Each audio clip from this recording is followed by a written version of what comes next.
Have you ever wondered what it's really like to sail to other countries? To dive amazing locations and explore the world on a yacht? Then come with us.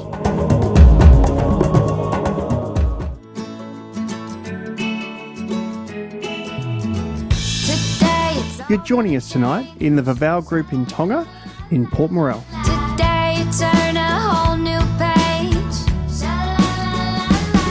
And if it all falls down, be strong, stand up. 'Cause you can cross any ocean, climb any mountain. And if you ask me, I'll always say, I know you can reach the top. It might take time, but don't you stop. Just believe in what you've got. I used to wonder, before we came sailing, when you got to a new country, how did you know where to find like dive sites and snorkel sites and anchorages and things like that? So we've talked about in the past the fact that there are compendiums and apps that you can buy for certain countries. Fiji, Tonga both have a really good app that you can buy. It does all the anchorages. But from a diving perspective and a snorkeling perspective, that's a little bit harder. So a big shout out to a website and a group of people called Soggy Paws. They do amazing compendiums for other countries, and for Tonga we found they had both a dive site document which was all hyperlinked to a map and to the lat and long of actual dive sites with pictures and all sorts of details, and it was absolutely amazing and we've used it extensively. Now Soggy Paws is a boat that is travelling around, but also people add to it by sending in their own information and they update it with different boats, passage information, marinas, anchorages that they found, villages that were good to visit.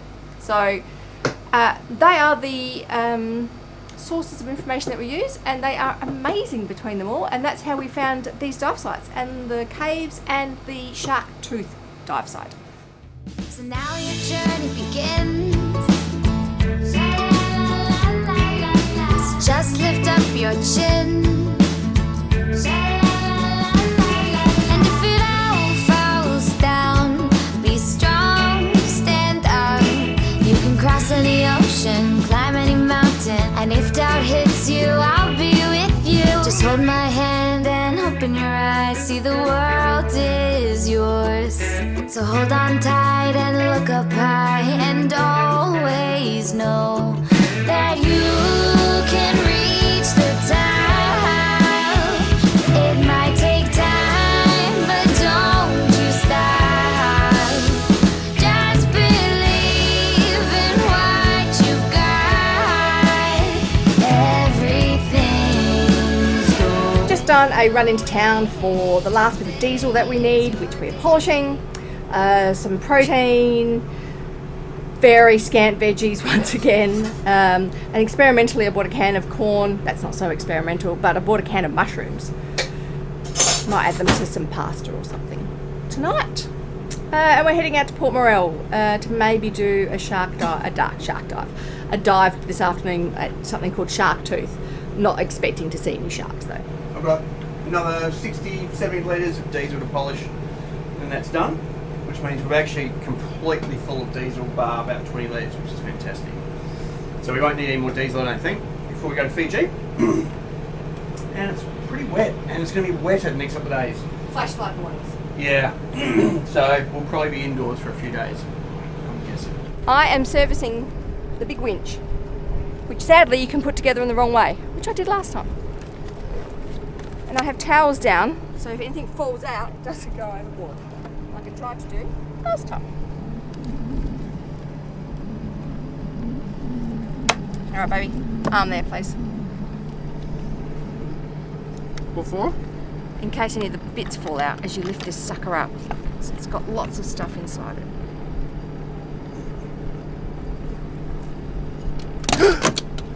Jesus Casing. Christ.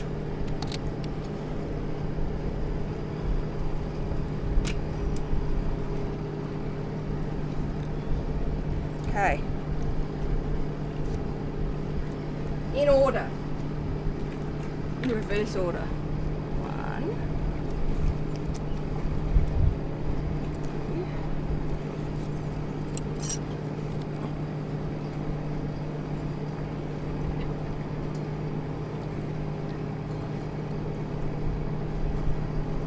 4.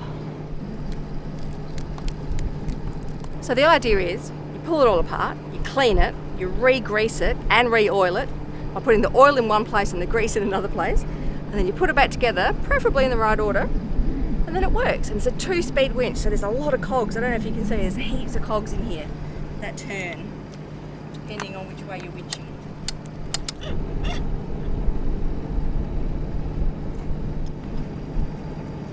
I don't think.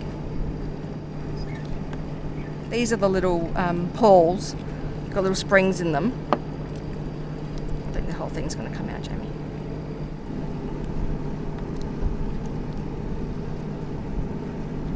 And there's more pawls and springs in there. So you can't see, but in here there are little springs. Little tiny, tiny springs in here.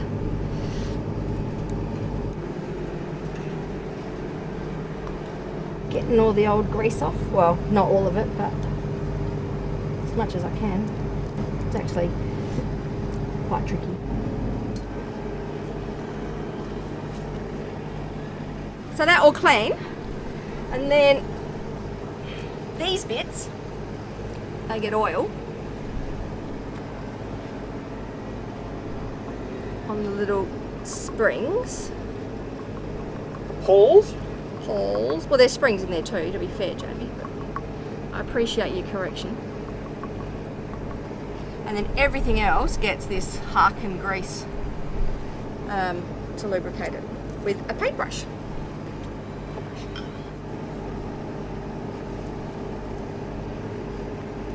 And then we reassemble, put it all back together the right way.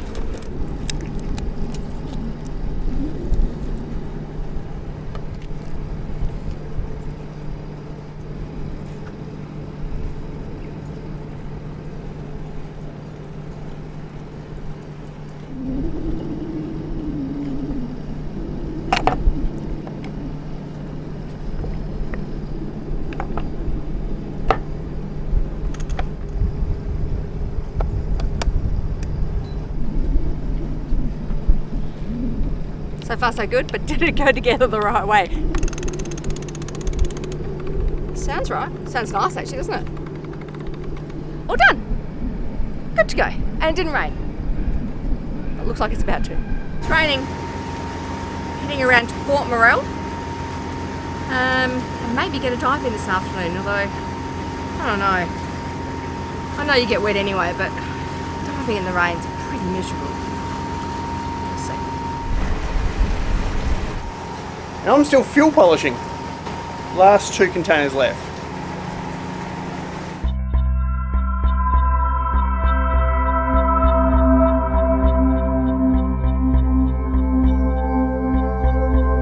To our surprise, when it stopped raining, the sea calmed right down and the clarity looked really good. So we opted to go for the dive.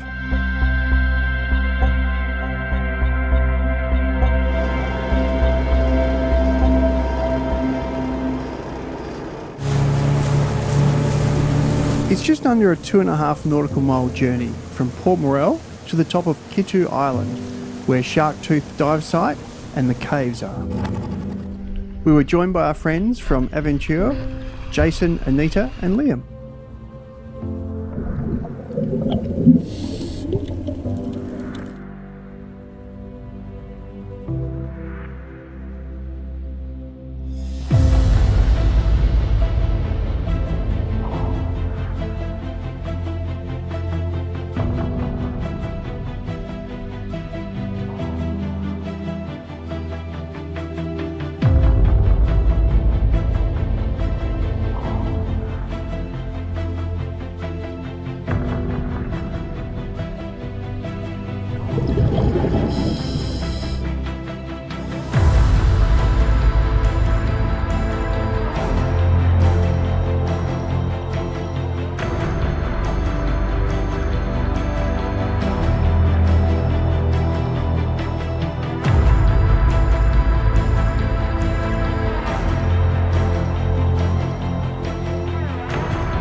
I'm just looking at our departure planning.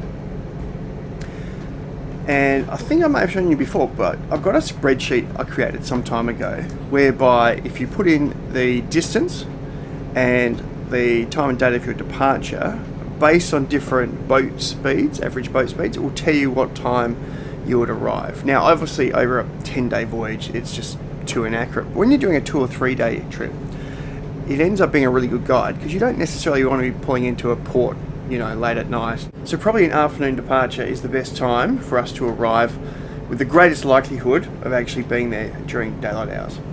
So let's now have a look at predict wind and see what sort of winds we're going to get and whether or not we're going to get any rain on this passage. So I've done the download. Now, down this bottom corner here, you actually choose your animation speed. So let's just go twice as fast and hit start. Wind, here we go.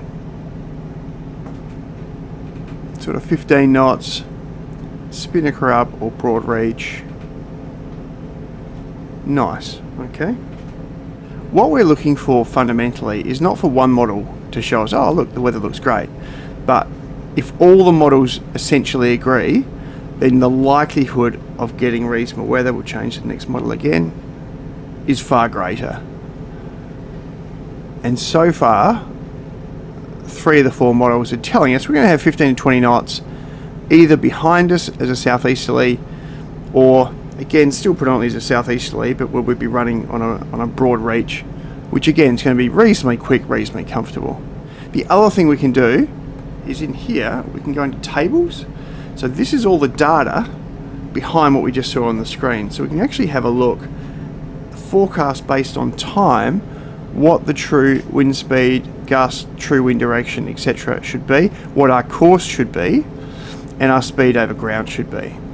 So under 5 knots, we've told it we're around 4.5, 5 knots, we would have engines on, but other than that, it's saying between 6 and 7 knots is what it's really predicting for the majority of the voyage. I've also had a quick look at whether or not it's going to be raining. There might be a little bit of rain, being the tropics, but overall it looks like it should be a reasonably smooth, dry passage. Now, it always concerns me, saying those words because it could change, but other than localised squalls, it's actually looking about as good as these forecasts ever look. So, Denise, I think, will we do our final shop on Saturday because everything's always closed by law on a Sunday, or do we hold off and do it Monday morning? We only did our shopping yesterday. Today's Thursday, so I think we just do Monday morning and live with the results. Well, Monday makes sense because we don't want to leave till the afternoon anyway. I didn't hear the result of you. Yeah, so if we leave in the afternoon, then we've got the greatest likelihood at this stage of arriving during daylight hours. Okay, so tie up at the wharf, grocery shopping, check out. Then on the passage, maybe we can catch a fish and actually pull it into the boat this time rather than just bringing it to the back of the boat and watching it swim away. Oh no, I think we let it swim away again. Who wants to... all that mess, Jamie. You hate all that mess I make. You can f*** off, and when you get back, you can f*** some more. And when you get back from that one, f*** again. You clean the boat on the outside, then we'll talk. Denise at sea, we'll have Monday night, Tuesday night, and effectively Wednesday night, and then we arrive first thing in the morning. So 3 actual nights. I confirm your counting is excellent. And I already have meals, so we're good to go. We've actually got pre-prepared meals for 3 nights. I thought we were down to only 1 night sort of meals in the freezer. You should spend more time in the freezer. Well, I was thinking about it yesterday because it was bloody hot and humid. I take your point. Join us next week. See you on the water. So it's goodbye to Tonga. I don't know what it is with us and weather. Coming into an anchorage or a port at night, it's really disorientating. We're safe. Please give us a thumbs up, subscribe, and place a comment below.